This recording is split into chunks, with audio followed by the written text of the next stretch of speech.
Je, unajua kuwa soko la Forex ndilo soko kubwa zaidi la dunia? Lakini kwa nini wengi wanapoteza pesa? Nitakufunza kwa nini. Karibu kwenye FoTrading Channel.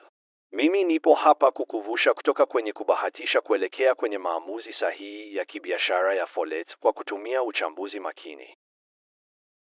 Hapa tutashirikiana mbinu za ushindi, mwanzo mzuri na mwisho wa hatari, na jinsi ya kusoma chati kwa usahihi, iwe unatumia simu au kompyuta.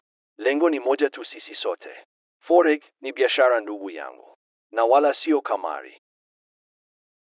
Anza safari yako ya mafanikio leo na Forex. Unaweza kunifollow FoTrading Channel hapa YouTube na kwenye chaneli yetu ya Telegram ili usipitwe na mfululizo wa mafunzo yetu kila siku. Tafadhali tukutane sokoni.